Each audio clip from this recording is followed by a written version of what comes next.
Students, हम बात कर रहे हैं latest trends in public debt in India. हमने लास्ट लेक्चर में देखा public debt before independence, since independence.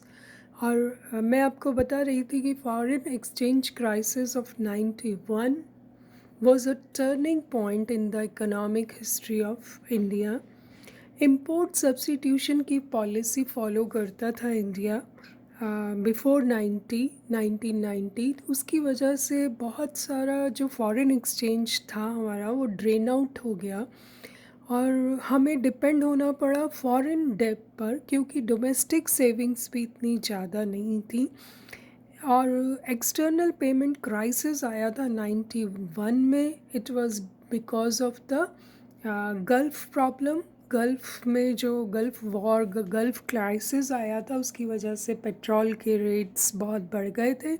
जैसा कि आप जानते ही हैं कि हमारे इंपोर्ट बिल में पेट्रोल के लिए जो पेमेंट करना होता है वो सबसे ज़्यादा है। और उस टाइम पेट्रोल के रेट्स बहुत बढ़ने से हमारा इंपोर्ट बिल बहुत ज़्यादा हो गया था और we were not in a position to pay our import bill. उस वक्त हमें एक ड्रास्टिक चेंजेस चाहिए थे इकोनॉमिक पॉलिसी में। उसके बाद ही हमने एफडीआई और एफपीआई पर रिलायंस करना शुरू किया, लोगों को इनिशिएटिव्स लिए इन सब चीज़ों के लिए। बट आफ्टर 1991 का जो डिकेड निकला उसमें गवर्नमेंट ने बहुत अच्छे से मैनेज किया एक्सटर्नल डेब्ट को, और इसकी वजह से क्या हुआ कि डेब्ट सर्विस रेशियो गिरता चला गया and the World Bank categorized India as a less indebted country since 1999। तो ये बहुत बड़ा अचीवमेंट था इंडिया के लिए कि with in 10 years it manage it's external डेब्ट वेरी प्रूडेंटली। अब हम इंटरनल डेब्ट की बात करें तो internal debt was raised by government of India in open market operations through the sale and purchase of securities. It also includes compensation and other bonds and treasury bills issued by the government of India. यहाँ मैं आपको बता दूं कि जो treasury bills government of India issue करती है वो कुछ 91 डेज़ के लिए, कुछ 182 डेज़ के लिए, 364 डेज़ के लिए और यहाँ तक कि 14 डेज़ के लिए भी ट्रेजरी बिल्स इशू किए जाते हैं। फिर मार्केट लोन्स लिए जाते हैं और कई तरह के बॉन्ड्स भी इशू किए जाते हैं। तो गोल्ड बॉन्ड्स भी आते हैं इसमें, स्मॉल सेविंग्स भी आती हैं। तो इस तरह से हम सारी चीज़ों को इंक्लूड देखें तो 2004-05 में इंटरनल डेब्ट वॉज 12,75,971 करोड़, जो कि 11-12 में हो गया था 31,10,618 crore. According to the Economic Survey 2018-19, the final internal debt for the year 2016-17 was 57,41,709 crore. तो ये अमाउंट जो है 12 से 31 और 31 से 57 के करीब जाके पहुंचा। The budget estimate for the year 18-19 was 69 crore 96,220 crore. It was about 37.4% of GDP. आपको ये डेटा याद रखना चाहिए कि इंटरनल डेब्ट जो है वो 37.4% ऑफ GDP हो गया था according to the 1819 budget estimate. Now we again talk about external डेब्ट जो कि इंटरनेशनल इंस्टीट्यूशन से आता है। In 2010 near about 260.9 US billion dollars था, नियर अबाउट, है ना। According to the Economic Survey 2018-19, India's external debt was 521 $2.1 billion at the end of December 2018, जो कि अगर हम करोड़ में देखें तो ये करीब बैठता है 36,43,937 करोड़। इसमें जो लॉन्ग टर्म डेप्थ था it decline by 2.4%, which was a very good news for India. The World Bank data shows that among the top 20 debtor countries in 2017, India's external debt to gross national income ratio at 19.8%, which is the fourth lowest in the world. आपको ये बात जानकर हैरानी होगी कि दुनिया के जो 20 टॉप डेप्टर कंट्रीज़ थे 2017 में, उसमें जो इंडिया का रैंक था वो फोर्थ लोएस्ट था, और जो कि नेशनल इनकम का जो रेशियो से देखें तो इट वाज ओनली 19.8%. तो उसी सर्वे में ये डिक्लेयर किया गया कि द डिक्लाइनिंग रेशियो ऑफ डेब्ट service, total external debt to exports and debt service to exports since 2016 is a favorable sign for India. According to the Ministry of Finance, the budget estimate for the external debt was 26 lakh 1,560 crore for the year 18-19, which is just 1.4% of GDP. ये datas आपको सब available हैं, आप भी इनको देख सकते हैं. आपको इसमें गवर्नमेंट ऑफ इंडिया की मिनिस्ट्री ऑफ फाइनेंस की डिपार्टमेंट ऑफ इकोनॉमिक अफेयर्स का अगर आप साइट खोलेंगे, all these datas are available on that site. Other outstanding liabilities का लेटेस्ट ट्रेंड देखें तो हम इसे अनफाउंडेड डेब्ट कहते हैं. ये कॉम्पिटिटिव एग्ज़ाम में भी कई बार पूछा जाता है कि विच इज़ अनफाउंडेड डेब्ट क्या होता है. It comprises of small saving जो सर्टिफिकेट्स इशू किए जाते हैं, public provident fund, reserve funds of government of India, departments etcetera. जो गवर्नमेंट ऑफ इंडिया के डिपार्टमेंट्स हैं उनमें जो सरप्लस फंड होता है, जो रेवेन्यू जनरेट करते हैं, उसे इसमें इंक्लूड किया जाता है. And in 2004-05 total interest on internal liabilities was 1,05,176 crore. ये इंटरेस्ट था खाली जो पे किया गया था. आप जानते हैं कि ये सब चीज़, ये जो फंड्स हैं मैच्योरिटी पे ही ओनर को पे किए जाते हैं. Public account liabilities at the end of September 2020 was 9,57,524 crore. These datas are provisional, जो कि अभी दिसंबर 20 पर को रिलीज़ हुए हैं ये वाले डेटाज, जो कि जो क्वार्टर सितंबर में एंड हुआ है उसके डेटाज हैं, और ये प्रोविजनल डेटाज हैं. फाइनल डेटाज बाद में आते हैं, एज यू ऑल नो. अभी जो 1 जनवरी को जब मैंने साइट खोली थी इकोनॉमिक अफेयर्स की, तो ये डेटाज उस पर थे. I will share these datas with you.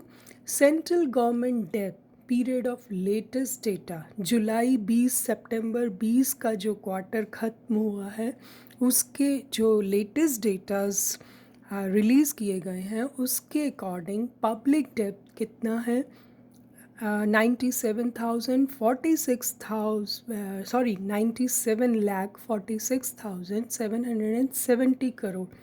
और इसमें राइज़ देखी गई है 5.6% की फ्रॉम लास्ट क्वार्टर जिसके की डेटाज जून में रिलीज़ हुए थे.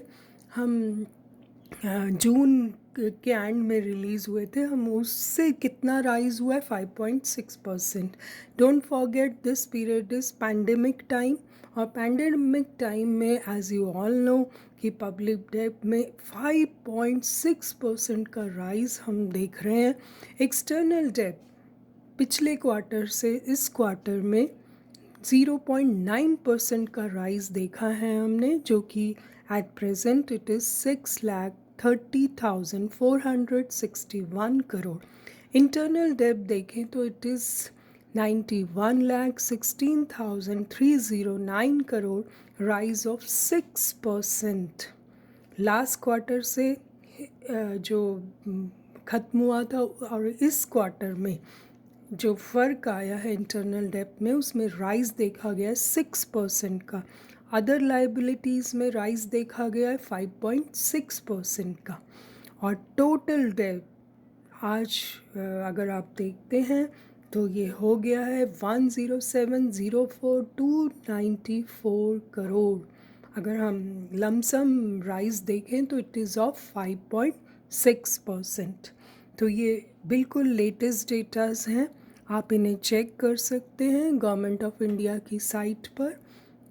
अगर मैं फिस्कल डेफिसिट की बात करूं तो central government for 2021 has been budgeted at 7,96,337 crore at 3.5% of GDP।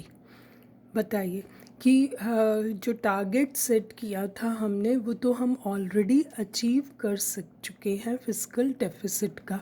अभी क्वार्टर बाकी हैं, ये फाइनेंशियल ईयर जब पूरा होगा उससे पहले ही 3.5% फिस्कल डेफिसिट हो चुका है। The revised estimate now stand at ₹66,846 crore which is 3.8% of GDP। आप जानते हैं कि ऐसा माना जा रहा है कि इस बार रिवाइज्ड एस्टीमेट 3.8% का लगाया माना जा रहा है कि फिस्कल डेफिसिट रहेगा। During April October 2020 fiscal deficit at ₹953,15428 crore work out to be 120% of the budget estimate. तो हम बहुत फिस्कल डेफिसिट जो है वो हमारा अलार्मिंग रेट पर इंक्रीज़ हो गया है और इस वक्त वो 120% बजट एस्टिमेट का हो चुका है, जबकि अभी क्वार्टर बाकी है। Gross borrowing of central government was budgeted at 7,80,000 crore.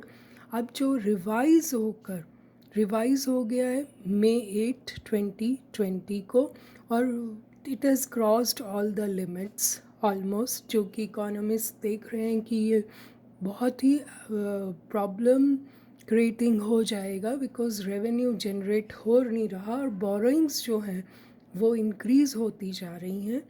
On October 15, 2020, the gross borrowing was 13,10,000 crore to compensate the states towards GST shortfall.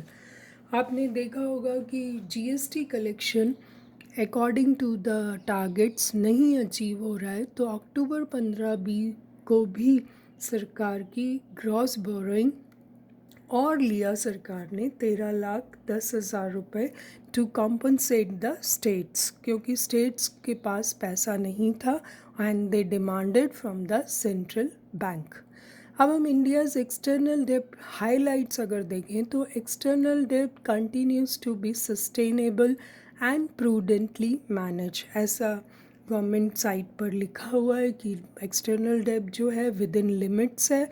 Eight the end of September 20 डेब्ट वॉज $, है ये $556.2 billion. The external debt to GDP ratio decreased to 21.6%, जो कि 21.8% थी in last quarter. तो GDP ratio, डेब्ट to GDP ratio मैंने explain किया है आपको क्या होता है। GDP से डेब्ट का रेशियो क्या है, ये इसलिए देखा जाता है कि आपकी रीपेइंग कैपेसिटी कितनी है किसी इकोनॉमी की। दूसरा हम देखें तो commercial borrowing remain the largest component of external डेब्ट। ये जो बाहर से जो हम पैसा बोरो करते हैं इसमें सबसे ज़्यादा हिस्सा है कमर्शियल बोरोइंग का। जो कि 37.3% है, और अगर नॉन रेजिडेंट डिपॉजिट्स देखें तो 24.7% है। US dollar denominated debt remained the largest component of India's external debt with a share of 52.6% at the end of September 2020, followed by Indian rupee 32.6%.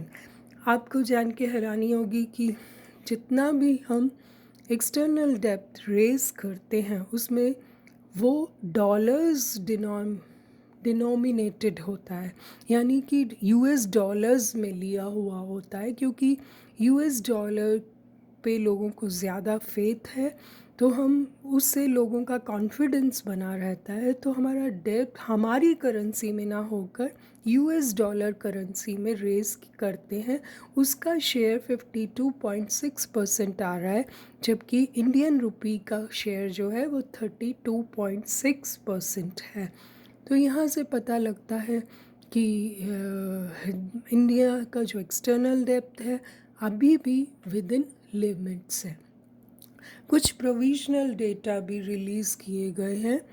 Eight the and September 2020 India's की external depth indicators ये बता रहे हैं कि general government depth में state का भी आ जाता है और सेंटर का भी आ जाता है। It was 103.6 US billion dollar which is now 4% of GDP, जो कि इस वक्त GDP का 4% हो गए हैं। तो जनरल डेप्थ जिसमें स्टेट भी और सेंटर भी दोनों का मिला के, और ये US बिलियन डॉलर में, आप ध्यान रखें कि इंडियन रुपी में है डेटा या US बिलियन डॉलर्स में है। The depth service ratio is 9.7%. Our ratio of foreign exchange reserves to total debt was 97.4%, which is it means India is in very good position. काफ़ी अच्छे foreign reserves हैं हमारे पास। Ratio of concessional dept to total dept was just 9%। मैंने आपको बताया था कि कुछ कंसेशनल लोन्स होते हैं, कुछ नॉन कंसेशनल, तो सिर्फ कंसेशनल डेप्ट जो है वो सिर्फ 9% है, बाकी सारा डेप्ट नॉन कंसेशनल है। तो इस तरह से आज हमने बहुत सारे, मैंने आपको डेटास शेयर किए हैं आपके, आप इन्हें चेक भी कर सकते हैं गवर्नमेंट की साइट पर, और they are extremely helpful in competitive exams में। यही डेटा आपसे बार बार पूछे जाते हैं, सो इनको अच्छे से समझें और याद भी करें ताकि आप आने वाले एग्ज़ाम्स में इनको काम में ले सकें। ये दे आर वेरी यूज़फुल, और आप, I hope you will be studying very sincerely, because exams भी आने में अपने टाइम से होंगे, इसलिए work hard, all the very best. Thank you.